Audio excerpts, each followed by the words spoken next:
Matthew chapter 7, verses 24 through 27. Everyone who listens to these words of mine and acts on them will be like a wise man who built his house on rock.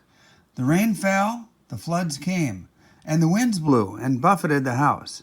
But it did not collapse. It had been set solidly on rock.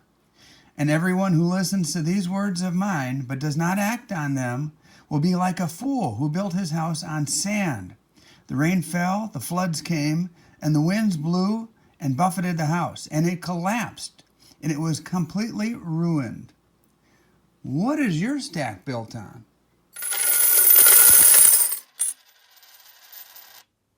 T. Hello, Silver fans. This is T, and you're in the place to be for silver education, acquisition, and entertainment.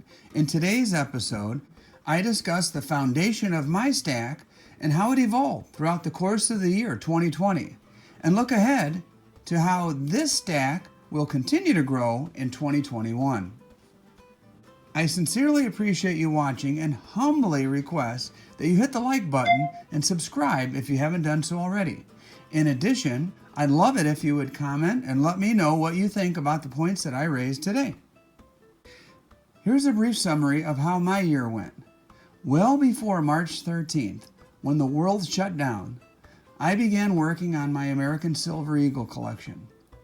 I say collection because at that time I was more of a collector. I've collected coins all my life, and you can learn a little bit more about my origin story by watching my first video from November 1st. I'll leave a link in the description. I had quite a few American Silver Eagles that I had collected over the years, but I made up my mind to collect one of every year. So in January and February and throughout the spring, I collected and accomplished my goal of collecting an ASE of every year. Back then, the premiums were relatively low. I remember finding them in the $20 to $22 range with a premium of only like $2 to $3 at most. Around this time, I also discovered silver dragons who heavily influenced my transition from collector to stacker. Here's a screenshot of a portion of my spreadsheet. The only exceptions are a few graded coins that I picked up along the way. Throughout the middle of the year, I also added constitutional silver, aka junk silver, to my stack, as well as some gold. See my previous video on junk silver, and I look forward to showing you my gold and talking a little bit about gold in an upcoming video. Once I finished with the ASCs, I found a few old Mexican Libertads in my collection, and a light bulb went on. I instantly switched my focus to finding a Libertad of every year. I had just completed my ASC collection, so that led me to my next collection.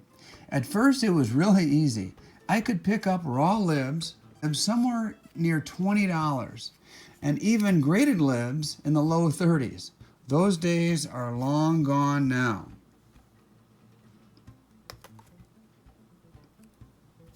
It has proven to be much more of a daunting task, but a challenge I really enjoy.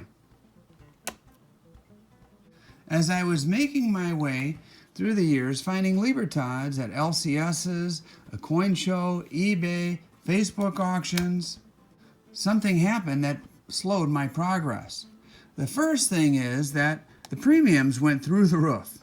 The second thing is that almost simultaneously, it seemed like the entire world realized how cool and beautiful Mexican Libertads are, and prices have skyrocketed.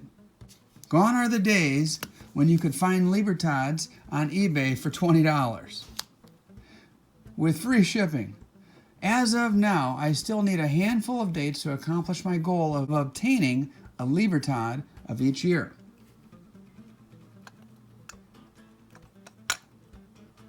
So, long story short, American Silver Eagles and Mexican Libertads, along with Constitutional, are the foundation of my silver stack, my silver savings account. The beauty of these three types of silver is their liquidity. I can easily get rid of them if needed. I have no intention of doing so, but at least it's nice to know that I could if I needed to or I wanted to. This brings me to my question of the day. How will my stack grow in 2021? I'll always add some odd items here and there, but fundamentally, how will the base of my stack grow? The foundation. At this point, I'm not really sure. I plan to purchase some of both styles of the new 2020 Eagle, but I'm not going to stack those in a big way, mainly because the high premiums. When I was at the LCS the other day picking up a little bit of junk silver, there was signage, and the owner told me he is now taking pre-sale orders of the 2021 Eagles at the rate of $700 a tube. That's $35 a coin. I'll likely wait it out and hope that as the mint is churning out tens of millions of them and the hype dies down a bit, the prices will continue to come down a little bit. But with those high premiums, I can't imagine continuing in 2021 accumulating Eagles at the same pace I did in 2020. One consideration is moving more to gold. I'll talk more about the gold to silver ratio in another video, but relatively speaking, gold is looking better and better to me. When the ratio was 110 or 120 to 1, silver was relatively cheaper. But now the ratio is somewhere in the low 70s, which makes me think, T, the silver and gold stacker? Maybe. Another possibility is moving towards silver rounds or other government silver with the lowest premiums. Shout out to Stacking Cat for mentioning some interesting options, including government bullion for only $1.99 over spot in his recent weekly deals video.